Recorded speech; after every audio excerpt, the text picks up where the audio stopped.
Yo, what's good, YouTube? Welcome to the H&P podcast where we talk about money, game, and dating. I'm your host, Treetop Spins. And without further ado, let's jump right into it. Episode 6. Today is our last day. My old lady's moving out the 2-bedroom apartment we had together last year. My cousin who sold my parents' house came around and found a month-to-month rental space for your boy. Prior to this living arrangement, we were staying in motels, eating $1 hot dogs at 7-Eleven. It was costing $100 a night before the hotel rooms. We was just thugging it out, taking showers at Planet Fitness, doing DoorDash and Instacart, trying to generate some income. She had a job, but I was ruining her life with my unemployment. When we met, I was working part-time at FedEx, and I had been there for 3 years. I got myself fired for breaking the vending machine and then taking some extra candy after the glass broke without telling my manager. I should have never moved in, and I should have never moved in with my girl. But at the time when we met, I was desperate. I was staying with a friend of my mom's. She was allowing me to stay with her rent-free while her daughter was away at college.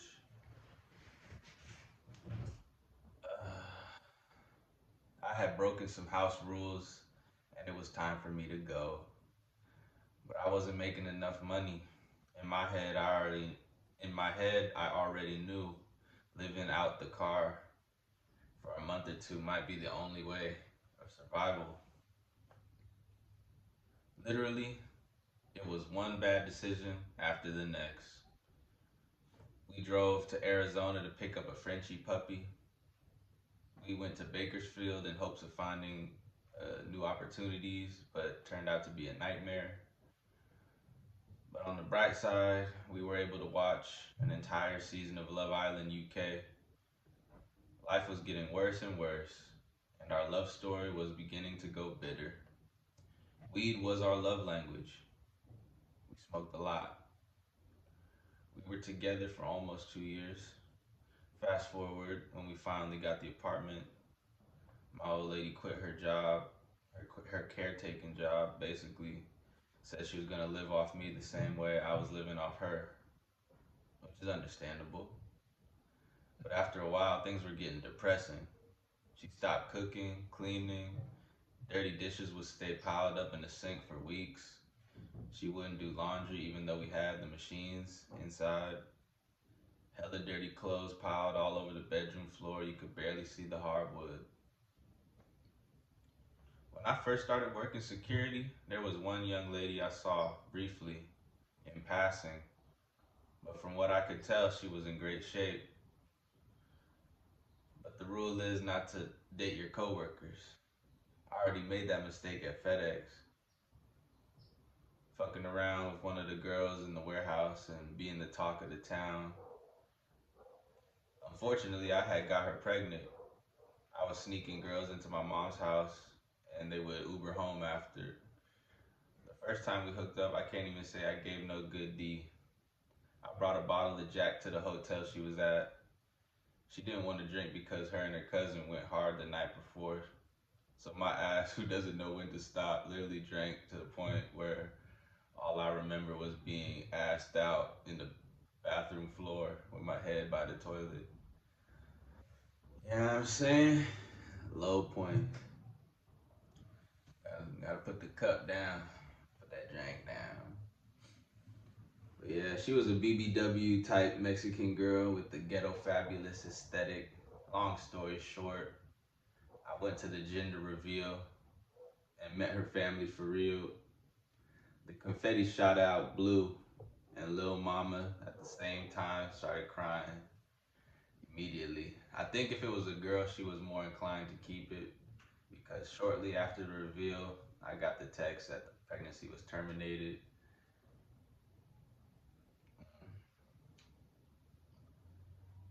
I was young and reckless.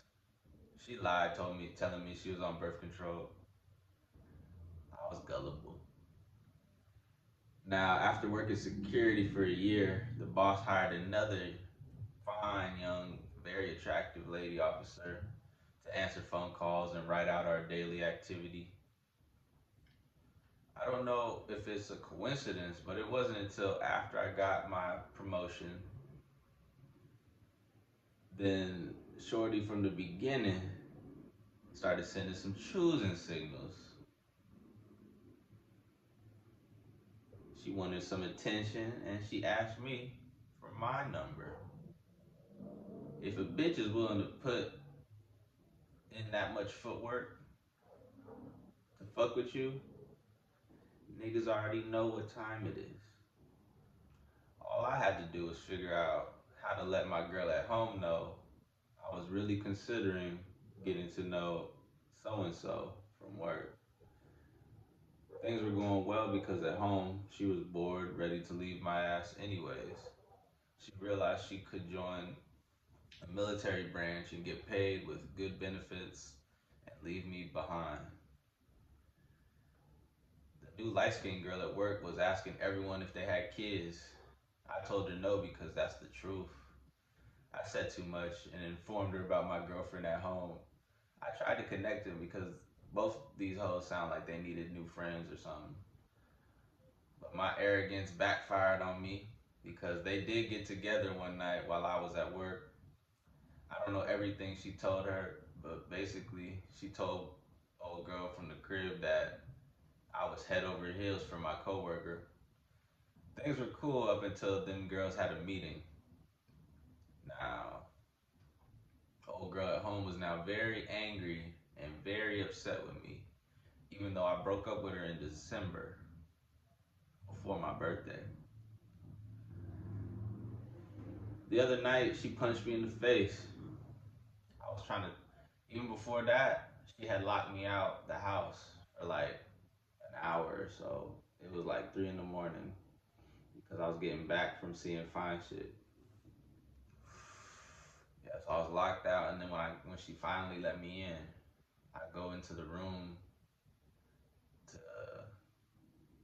That was probably my first mistake, but I was trying to check on her, see what was up and why she was acting the way she was acting.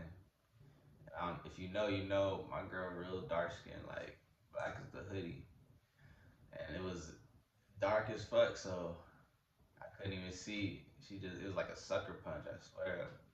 And as soon as she hit me, like all I could see was white for a second, and then I just retreated to the other room because I knew I was gonna have to sleep on the couch. But she wasn't done. She came out the room and she threw every single shoe in the house at my head. She then kicked me in the stomach repeatedly after I was retreating to the couch. I was surprised I didn't retaliate because I don't belong. I was surprised I didn't retaliate. But because I don't belong in jail, I already made plans to see fine shit later next week. I was playing it cool. Women are emotional creatures. And when shit hit the fan like it did that night, that's when I know I gotta act like my dad. My ex and I used to joke about finding a new make and model. And as soon as I did, now she wanna beat me down. That's how I got on my script, but we got about 10 minutes, 9 minutes, 9, 10 minutes. But yeah, it's a little brief history summary of what the fuck been going on with Mr. H&P. Oh, but today is the last day. I'm dropping her ass off at the hotel on my way to work. She'll be in boot camp for 2 months.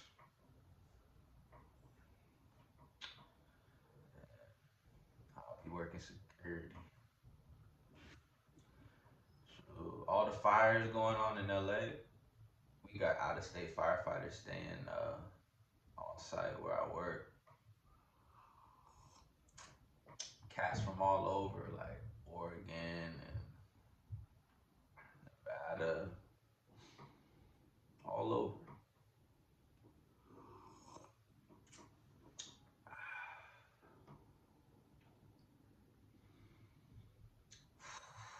I just take some deep breaths with me through the nose.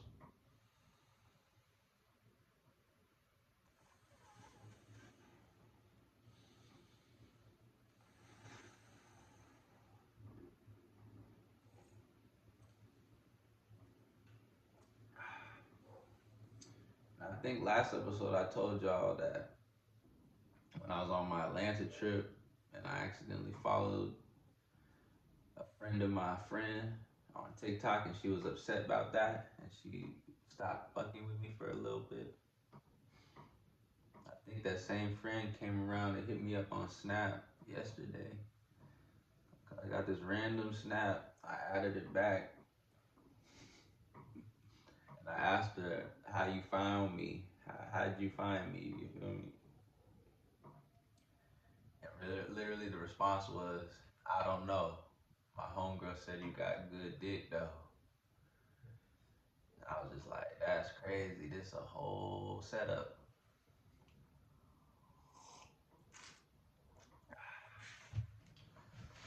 I mean, I'm glad we're getting around, but I didn't even do right last time we met. But I did get the chance to, eat the box. You heard me? That was cool. I like that. I think she waxed that pussy for me. I don't know. We'll see next time. But yeah, she ain't like how I shaved either. She want me to grow my shit back. So she know what to do to help a nigga with that, right? Right. But yeah, it's been an emotional roller coaster up in here. Cause as soon as she wanna lash out at a nigga, she wanna hug it out and shit like that. Like, bitch, move around. You could have gave me a black eye. And it felt like she did, maybe a minor concussion. I don't know if you noticed, but my girl, not only blacker than me, but she basically just as tall. Her arms are bigger, and she like 20 more pounds. I ain't scared of her or nothing, but when she was acting like that, I was a little frightened. Like, I didn't know how the situation was about to turn out. Like, she was really antagonizing a nigga.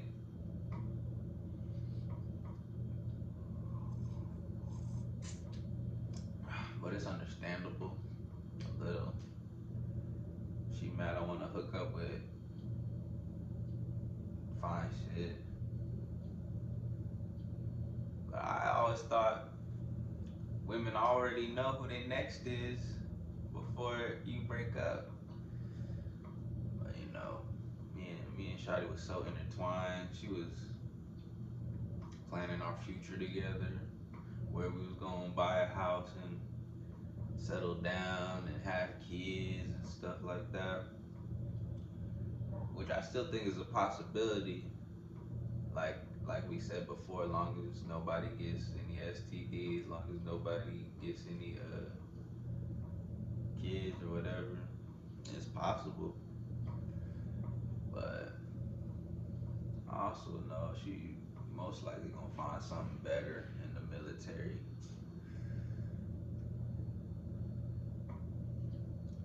And she wanna go far away. She wanna go to Guam, which is an island off the coast of Japan,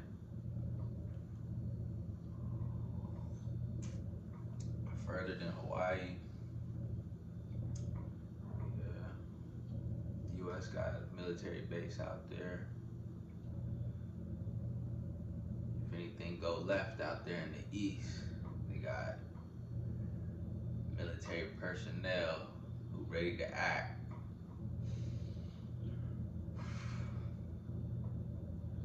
But yeah,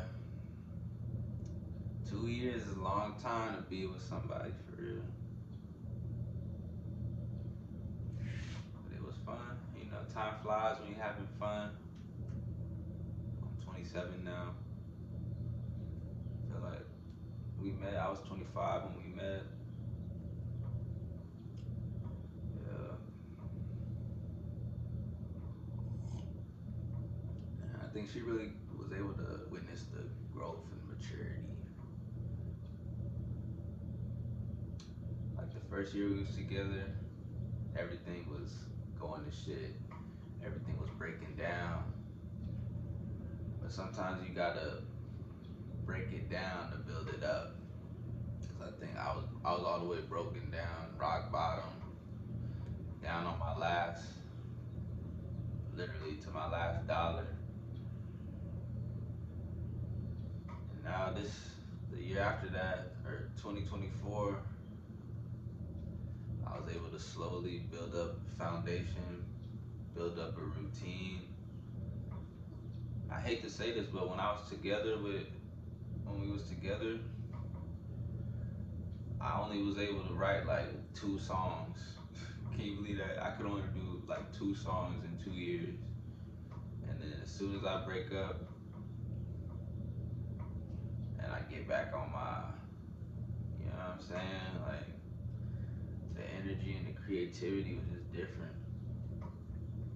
I finally dropped Polo West, even though that was more like my producer name. But nah, it's just Treetop Spins. You know, behind the black lens, no friends. All we want is ends and skins. But yeah, I learned a lot of lessons, you know. Don't move in with your bitch. Don't move in with your bitch. Don't move in with your bitch. And basically, the reasoning behind this, even though you think you could save money, save time, you know, have access to sex more readily, it ain't gonna be worth it because you're gonna lose the edge. You're gonna lose your advantage as a man. She gonna know everything you do. Ain't gonna be no mystery. And when you're not on your P's and Q's, she just gonna resent you. It's not gonna be all at once. It's gonna be very slowly, day after day, grinding away at her, grinding away at you, till she can't take it no more. I was just blessed. I was able to get a job when I did, and I could hold it down, and you know, support us, feed us, get the groceries with Amazon fresh, pay the rent on installment.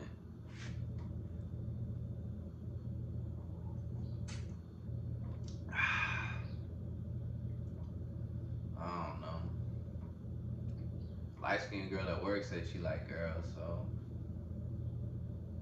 you know I was hoping my girl could maybe distract her while I was doing my thing, but nah, the heat was just on. It was some girl code shit. I should have known. You know, a girl's girl. Shit, I thought maybe we could all just go out one night. Nah, nah, nah. Ooh. It's all good though. I'm still alive.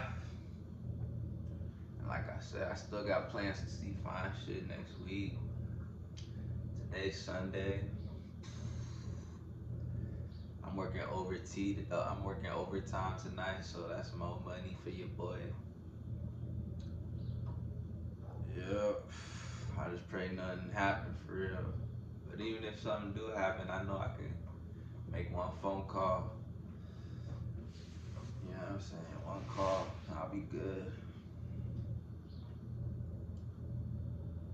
Yeah, that's life right now. We're coming at the 20-minute mark.